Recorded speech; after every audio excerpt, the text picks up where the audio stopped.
13장 에스겔 13장 17절에서 23절까지 생명의 삶 9월 31분 17절에서 23절까지 다 같이 한 음성으로 읽겠습니다. 시작.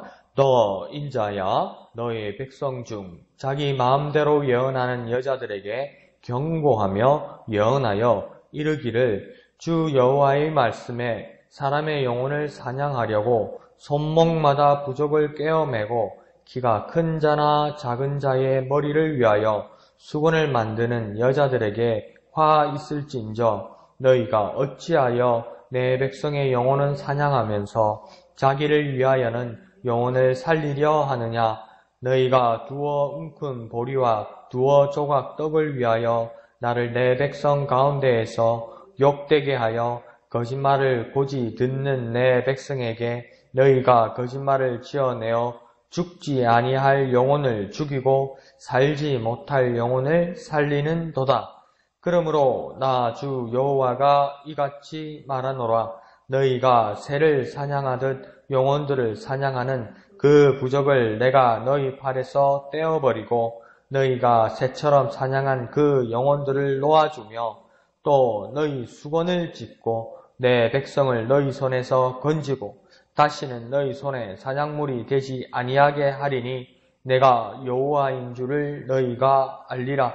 내가 슬프게 하지 아니한 의인의 마음을 너희가 거짓말로 근심하게 하며 너희가 또 악인의 손을 굳게 하여 그 악한 길에서 돌이켜 떠나 삶을 얻지 못하게 하였은즉 너희가 다시는 허탄한 묵시를 보지 못하고 전복도 못할지라. 내가 내 백성을 너희 손에서 건져 내리니 내가 여호와인 줄을 너희가 알리라 하라. 아멘. 예, 오늘은 에스겔서 13장의 내용을 보는데 오늘은 새벽은 한 19절까지만 보려고 합니다. 그리고 나머지는 오늘 저녁에 같이 보려고 합니다. 자, 그래서 17절에 보면 에스겔을 통하여 하나님이 칼을 빼드시면서 이제 에스겔을 통하여 하나님의 의도를 보내주십니다. 그런데 그것이 아주 무서운 말씀입니다. 에스겔에게 예언하게 하시는데 그 내용은 경고라고 오늘 본문은 말하고 있습니다. 예언하는 자들에게 경고하여 예언하라. 그러니까 예언하는 자에게 하나님께서 예언하게 하시고 그 예언의 내용은 경고라고 말씀하고 있습니다. 그런데 그 경고의 대상이 오늘 누구냐고 그러냐면 예언하는 여자들이라고 이야기합니다. 요즘은 어디서 그렇게 말하면 좀 안 되는 거죠. 또 그리고 분류가 잘못되었다고 말하기도 합니다. 맞는 말입니다. 그 여성이 남성에 비해서 뭐 어떻게 하다 이렇게 말하는 건 잘못된 것이죠. 그러나 오늘 본문에서 예언하는 여자들이라고 말하는 이유는 뭐냐면 그 당시에 고대 사회가 아주 가부장적이고 그 성차별을 하는 어떤 그런 관습들 속에서 어떤 맡은 분야들을 그렇게 이야기하다 보니까 이런 실수가 좀 있는 편입니다. 그런데 이 여성은 그 당시에는 뭐라고 이야기했냐면 남성에 비해서 좀 감성적인 면이 있습니다. 못하다는 것이 아니라 여성은 남성들보다 좀 감성적이고 어떤 감정이 아주 풍부한 편이죠. 남성은 반대로 아주 냉정하고 좀 논리적입니다. 그래서 때로는 매몰차다고 비판받기도 하고요. 그렇지만 나름대로 어떤 냉정합니다.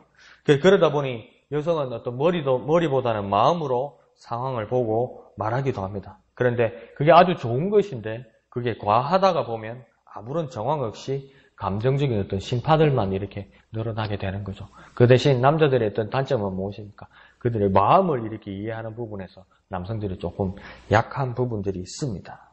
그런데 오늘 본문에서 말하는 것은 그래서 그들이 예언하는 방식이 어떻게 되어버리냐면 자기 마음대로 하게 되었다고 지금 본문은 말씀하고 있습니다. 그러니까 오늘날로 다시 해석해서 이야기하면 남녀의 문제가 아니라 자세의 문제입니다. 그러니까 오늘날 현대로 이야기하면 여성의 문제가 아니라 자기 마음대로 지나치게 감정적으로 하나님의 말씀을 이야기하고 또 자기 감정적으로 느낀 것을 예언이라고 말하는 자들에 대한 경고입니다. 그러니까 예언은 곧 하나님의 말씀을 증거하는 사역에는 자기 마음대로 감정적으로 떠오르는 대로 감성적으로 하는 말들을 남녀를 물어나고 하나님이 경고하신다는 것입니다. 그러니까 막 그런 경우도 봐요. 막 이렇게 막 찬양을 하다 보면 그렇게 은혜가 끼쳐지고 그러면 감정이 쭉 올라오잖아요. 그런 감정은 좋은 거죠. 쭉 올라오는데 여기서 절제가 되지 않고 이제 막 자기 어떤 기분들을 이렇게 대중들 앞에서 그냥 이야기하는 것.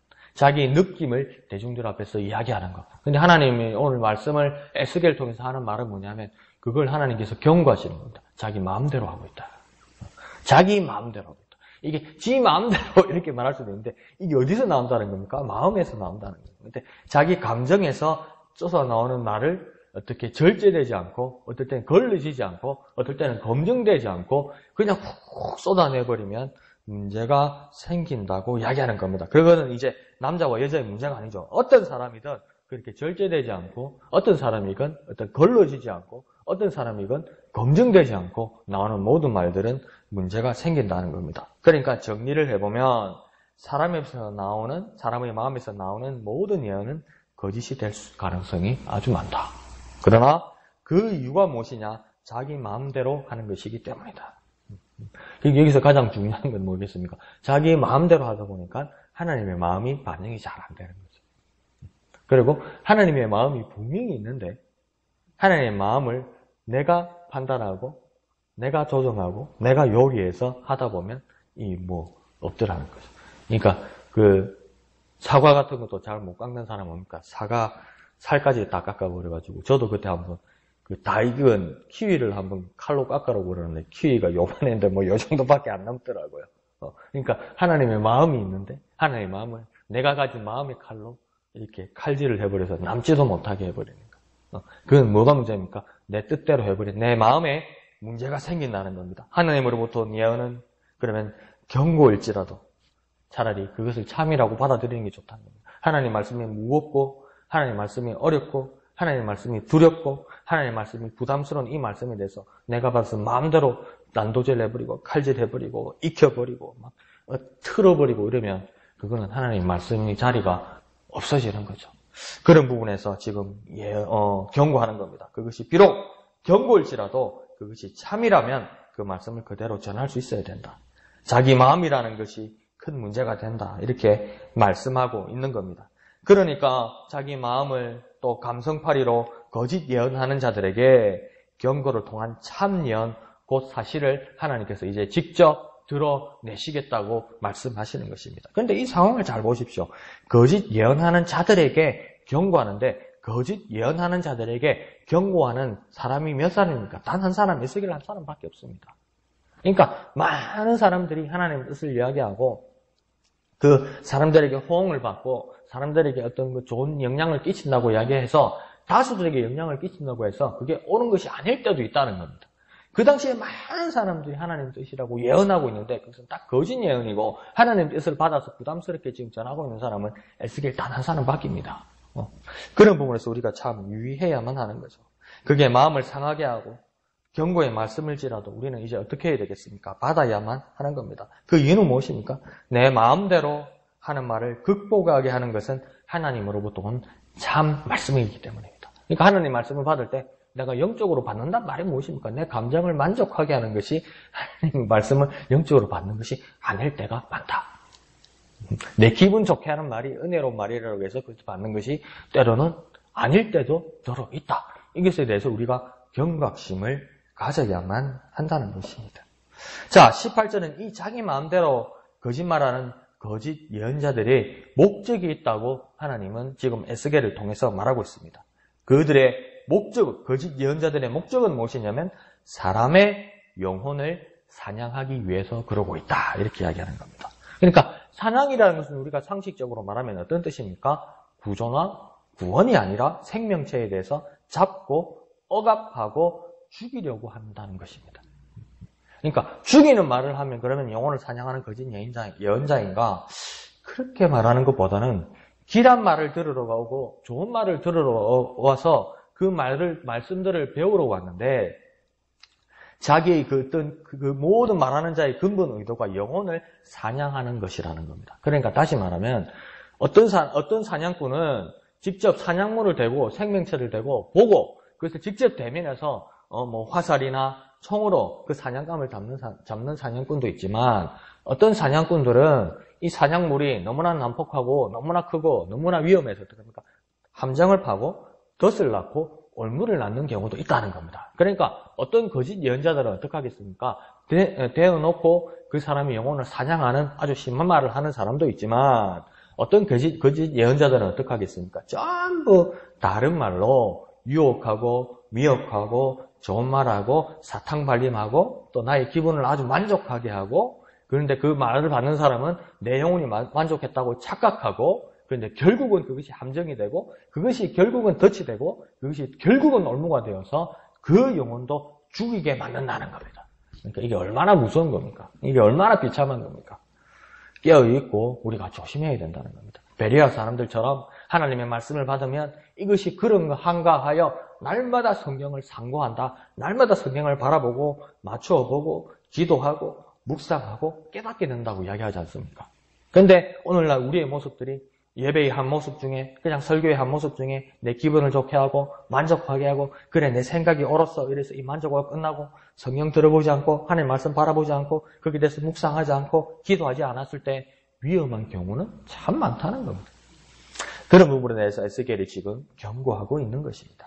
그리고 이 거짓 선지자들이 예언하는 방법이 아주 구체적으로 나오는데 본문은 지금 어떻게 한다고 이야기하고 있냐면 손목마다 부적을 깨어 메었다고 이야기합니다. 손목마다 부적을 깨어 메었다는 것은 쉽게 말하면 팔찌 같은 겁니다. 팔찌 같은 걸로 이 부적을 이렇게 만들어서 깨어 메었다고 이야기하는 겁니다. 그런데 이게 지금 개역 개정 성경에서는 부적을 손목에 깨었다고 이야기하는데 옛날 우리 앞에 있었던 개역 한글에는 뭐가 되냐면 옆구리에 방석을 끼고 다녔다고 이야기해요. 그러니까 어떤 이야기냐면 이 방석이 어떤 효과가 있는지는 모르겠지만 쉽게 말하면 어디든지 편히 앉아서 쉴 수 있도록 만들었답니다. 방석을 항상 끼고 다니니까.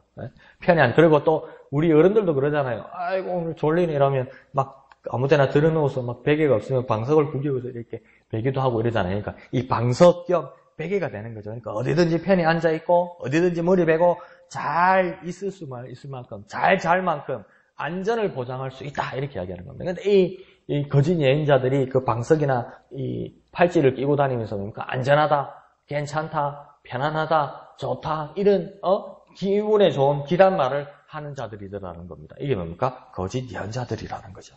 그리고 그들이 또 무엇을 했냐면 키가 큰 자나 작은 자나 상관없이 그들을 위하여 머리에 수건을 만들었다. 이 수건이라는 것은 지금 생명의상 왼쪽 밑에도 수건에 대해서 이렇게 이야기하듯 너울이나 베일을 가리고 정면으로 보지 못하겠다는 겁니까? 너울이나 베일 외에 우리나라 같은 경우에도 이 여성분들이 옛날 조선시대 장옷 같은 거 입고 이렇게 얼굴을 가리기도 했고 또 외국에도 보면 이 얇은 천으로 얼굴이 이렇게 싹 가리고 이러잖아요. 그죠? 그래서 너울이나 베일을 가려서 베일을 가리면 어떻게 하겠습니까? 상대방이 정면을 보지 못하게 하는 겁니다. 정면을 정확하게 그 얼굴을 보지 못하게 하면 두려움이나 경외감을 주는 겁니다. 이게 왜 이런 식으로 이 사람들이 사용했냐면 하나님을 본 사람이 아무도 없다고 그 당시에도 믿었다는 거죠. 신을 정면으로 본 사람은 아무도 없다는 거죠. 그래서 정면으로 보지 못하게 해서 그 신비감이나 신적인 신성이 깃들인 것처럼 그렇게 장난쳤다는 겁니다. 이렇게.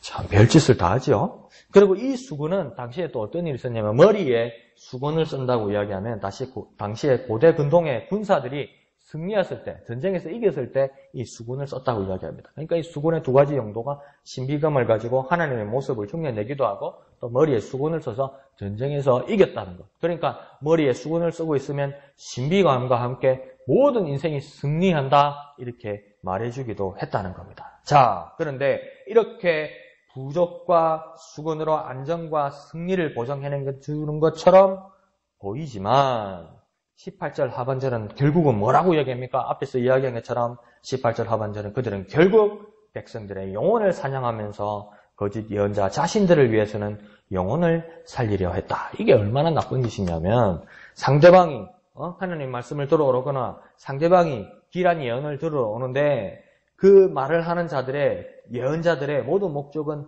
거짓인데 거짓의 목적은 뭐냐면 오는 자들의 영혼은 다 사냥해서 잡고 죽이려고 그러고 정작 예언하는 자신은 뭡니까? 살려고 그러더라는 겁니다. 죽이고 자신은 살려고 하더라는 겁니다. 다시 말하면 이것이 사냥의 의미를 더 명확하게 해주는데요. 나 자신이 살기 위해서 남을 죽이더라는 겁니다. 나의 이익을 위해서 상대 것을 뺏어 먹더라는 겁니다. 심지어 남의 입에 든 것까지 손가락으로 긁어서 뺏어 먹더라는 겁니다. 그런데 이게 뭡니까? 하나님의 말씀을 받았다고 하는 예언자들이 그러고 있더라는 겁니다. 그러니까 이게 정확하게 어떤 예언자들입니까? 거짓 예언자들이죠. 그러니까 이렇게 자세히 보면 이 사람들은 직업이 무당이나 점쟁이가 아니거든요. 오늘 지금 본문을 보면요. 우리가 이렇게 보면 뭐 부적도 손에 끼고 막 머리 수건도 이상한 거 하고 목사님 어느 목사가 그러고 있습니까? 어느 제사장이 그랬습니까? 그런데 이 자들이 직업이 뭐냐면 무당이나 점쟁이가 아니에요. 이 당시에 이 사람들이 자기는 뭐냐면 하나님의 말씀을 받아서 하나님의 말씀을 전하는 자라고 그렇게 말하고 다녔다고요. 자신이 하나님의 선지자 예언자처럼 속이고 다니는 겁니다. 그런데 이들의 목적이 뭡니까? 나는 하나님의 예언자고 나는 하나님의 말씀을 전하는 자라고 했는데 그래서 저기 어디에 가면 하나님의 말씀을 전하는 자가 있고 앞으로 우리가 뭘 해야 될 비전을 제시하는 자가 있다고 해서 찾아갔더니 이 사람의 행색이 회개하더라는 겁니다. 하나님의 선지자인데 머리에는 이상한 수건을 쓰고 있고 팔에는 막 부적을 끼고 있더라는 겁니다. 그런 행색을 하고 있더라는 거죠. 이상한 짓을 하고 있더라는 거죠. 혹시 우리의 삶으로 한번 돌이켜봅시다. 우리도 이러고 있지 않습니까? 하나님의 말씀과 하나님의 뜻을 우리의 가치관, 우리의 풍습, 우리의 미신으로 대체하거나 또 섞어서 거짓말하고 있지 않는지 우리 자신을 보아야 되는 겁니다. 아이 목사님 난 그러지 않는데요. 그러지 않죠. 우리가 얼마나 단정하게 주님 앞에 나와서 예배하고 기도하고 찬양합니까? 그런데 외모의 모습뿐만 아니라 우리의 가치관이나 우리가 생활하는 풍습이나 우리가 이전에 가지고 있던 미신을 아직도 그대로 가지고 있거나 또 나도 모르게 내 마음이 내 자신을 속여서 그대로 가지고 있는 것이 뭐냐는 겁니다. 내가 이것을 속여야지 이런 의도를 가지고 있는 것이 아니라 나도 모르게 내 자신이 속아서 내 삶에 익숙해져 있는 많은 것들이 무엇이냐는 겁니다. 우리가 말하는 많은 영적이라는 것을 말할 때 더 냉정하게 우리 자신을 한번 들여다보면 그게 과연 영적인 부분을 내가 이야기하는 것인가 아니면 내 마음, 내 감정적인 것, 내 감성적인 것, 내 감상적인 것이 이렇게 부각되어서 올라와서 말하는 것을 내가 영적이라고 내가 지금 오해하고 있는가? 이것을 보아야 된다는 겁니다. 그런데 우리가 어떨 때 마음이 안 좋을 때 하나님 말씀을 보면 우리 마음도 상할 때가 있잖아요. 하나님 왜 이렇게 냉정하신가? 하나님 어떻게 이렇게 무심하신가? 하나님 어떻게 이렇게 매몰차신가? 이런 말씀이 있잖아요. 볼 때 도무지 이해 안 가고 받아들이기 싫은 것. 근데 그게 진짜 하나님 말씀이니까 우리가 받아들이기 싫고 우리 감정이 동하지 않지만 그게 사실은 하나님 말씀이잖아요. 그러면 뭡니까? 그 우리 감정이 받아들이지 않는 그 말씀이 뭡니까? 그게 영적이었던 거더라고요. 나에게도. 그게 영적이었던 거더라고요. 그런 게 대해서 지금 경고하는 겁니다. 내 마음에 팍 올라오지 않더라도 그게 하나님 말씀이었던 것이 아닌가. 그것을 한번 돌아보라는 겁니다. 내 삶, 내 가치관, 내 풍습, 내 모든 것을 한번 돌아보고 그것이 거짓말이 되지 않도록 우리에게 경각심을 일으켜야만 할 것입니다. 19절은 이 거짓 예언자들이 어떤 짓까지 하는지를 보여줍니다. 이 사람들은 19절에 무엇을 하고 있냐면 두어 웅큼 보리와 두어 저곡의 떡을 위하여 살아가고 있다고 이야기합니다. 어떻게 해요? 곧 보잘것없는 생계를 위해서 백성들 앞에서 하나님을 욕되게 하고 거짓말을 지어내고 있다. 하나님께서 에스겔을 통해서 그렇게 말합니다. 여기에서 이 큰 문제는 뭡니까? 이거 먹고 살라하다 보니까 그럴 수도 있지. 예, 그건 이해를 합니다. 먹고 살라하다 보니까. 그런데 뭡니까? 먹고 살려고 입에 풀칠하려고 하루하루 먹으려고 지금 무엇을 갖다 파는 겁니까? 하나님 말씀이라고 갖다 파는 겁니다. 그러면 하나님 입장을 한번 보자고요. 나는 이해를 해요. 나는 그 거짓 선지자들이 마음적으로 이해가 가요. 쌀떡이 비었는데 떼거리가 없는데 추석인데 다른 집은 막 굴뚝에 연기가 풀 올라오고 기름 냄새가 펑펑펑펑펑 나는데 우리 집은 쌀떡이 비었는데 우리 집에는 기름이 떨어졌는데 어떻게 해요? 먹고 살라다 보니까 뭔 일이더라도 할 수 있어요. 인간적으로는 이해가 해요. 나는 사람이니까 이해를 해요. 그게 옳다는 걸 떠나서 오죽하면 그러겠나 이해가 돼요. 나는 사람이니까 이해가 되는데 이건 하나님 입장에서 한번 보자고요. 하나님이 보고 계신데 하나님 입장에서 또 보니까 저게 예언자라고 하는 사람이 사람을 불러놓고 하나님 말씀을 정하고 비전을 보여준다고 말을 하면서 전부 거짓말을 해. 거짓말을 하고 나서 뭘 받아가는데 보니까 자기 떼거리요. 그러면 그걸 바꿔서 이야기하면 하나님 입장에서 자기 먹고 살라고 하나님 것을 갖다 바꿔치기 한 거 아니에요. 하나님 것을 싸구려로 팔아먹은 거 아니에요. 그러니까 밥 한 끼, 밥 1인분을 위해서, 먹을 것 떼거리 하나를 위해서 하나님이 그 귀하신 하나님 말씀, 진짜 영적이고 생명이고 모든 우주를 가난했던 하나님의 가치를 팔아먹은 거 아니에요. 교환해 먹은 거 아니에요. 갖다 팔아먹은 거 아니에요. 이게 얼마나 하나님 입장에서 이게 황당한 겁니까, 이게. 이게 얼마나 황당한 겁니까? 그러면서 그렇게 뭐 떼거리로 하나님 것을 팔아먹으면서 뭘 또 하나님을 믿는다고 그러 쌓고 다니냐는 거죠. 하나님 입장에서. 정말 난감한 상황이라는 겁니다. 하나님 입장에서는. 그런 문제를 지금 이야기하는 겁니다. 그러니까 망령대의하고 신석, 모독을 하고 있다라고 하나님 말합니다. 그러면서 또 뭐라고 말합니까? 죽지 아니할 영혼을 죽이고 살지 못할 영혼을 살리는도다. 이렇게 말씀합니다. 그러니까 어떤 분들은 또 이렇게 이야기합니다. 보십시오. 예언자니까 아무리 거짓 예언자라도 예언자니까 하나님의 이름으로 오늘 나는 예수 그리스도의 이름으로 누구를 저주하면 저주가 임하는 겁니다. 그걸 그렇게 봐야 될까요? 그러면 내가 기분 다 나쁜 사람들, 예수 이름으로, 니는 오늘부터 못 먹고 살 거다. 예수 이름으로, 니는 오늘부터 병날 거다. 예수 이름으로, 오늘 너희 집안은 잘못될 거다. 그러면 진짜 그 집안이 잘못될까요? 잘못될까요? 그 사람이 아플까요? 그 사람이 진짜 못 먹을까요? 그 예수 이름은 도대체 뭡니까? 그 예수 이름은 왜 그렇게 판단이 없습니까?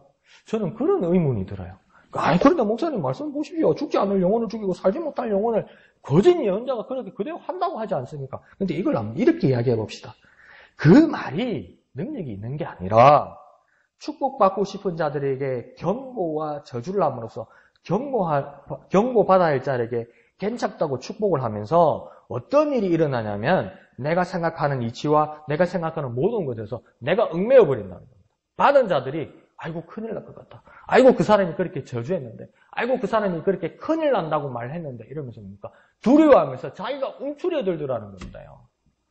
자기가 움츠려들더라는 겁니다. 아이고 누가 그 사람이 내한테 예수 이름으로 저주했는데 그러니까 내가 큰일 날 거야 하면서 내 마음이 그렇게 벌써 움직이기 시작하더라는 겁니다. 받은 사람이요. 그게 문제라는 겁니다. 마음이 문제라는 겁니다. 마음이요.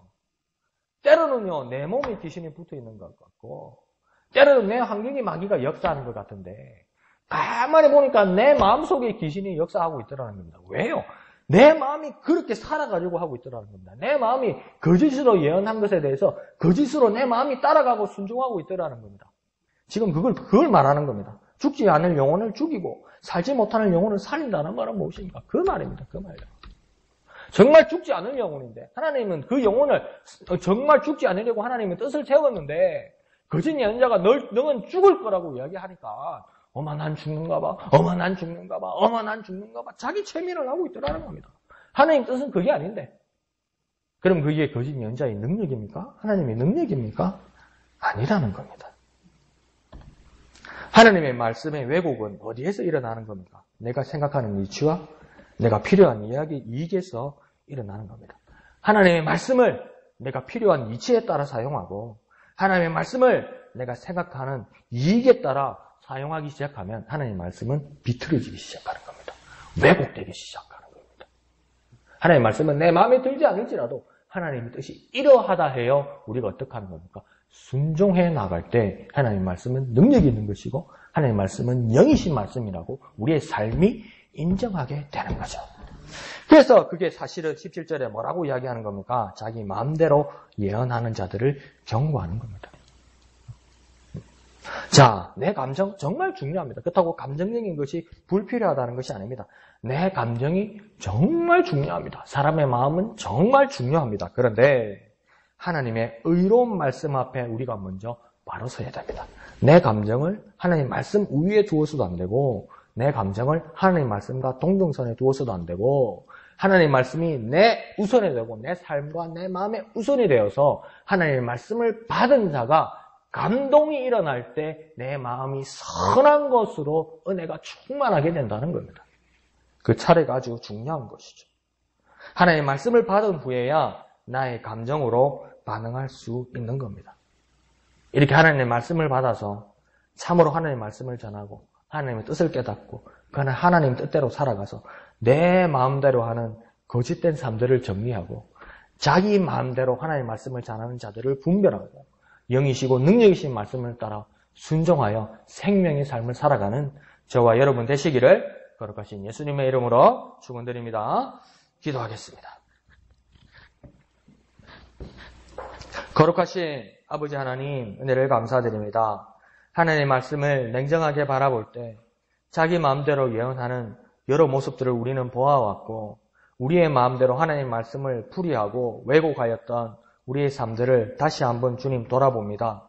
주님, 이제 하나님 말씀 앞에 바로 서서 내 감정과 내 느낌은 하나님 말씀 밑으로 두어서 하나님 말씀이 우선하고 그 하나님 말씀을 따라 감동하고 그 하나님 말씀을 따라 우리 마음이 제어되는 우리의 삶들이 될 수 있도록 주님 역사하여 주시옵소서. 온전히 하나님의 말씀을 순종하는 우리에게 인도하여 주시옵소서. 모든 것을 감사드리며 거룩하신 예수님의 이름으로 간절히 기도하옵나이다. 아멘. 예, 말씀을 생각하시면서 기도하시고 또 진해 지역 복음화를 위해서 기도해 주시기를 부탁드립니다. 오늘 수요일 저녁 수요 예배 있습니다. 모두 참여해 주셔서 크신 은혜 받으시기를 부탁드립니다. 그리고 또 우리 교회를 위해서, 우리 교회의 앞으로의 모든 계획을 위해서 여러분 더욱 기도해 주시기를 부탁드립니다. 그리고 각자의 기도의 제목을 가지고 이 시간 다 같이 기도했습니다. 이용희 집사님 나가고 나면 제가 뒷문을 잠글게요, 집사님. 앞문으로 나가실 수 있도록 해드리겠습니다. 예, 다 같이 기도하겠습니다.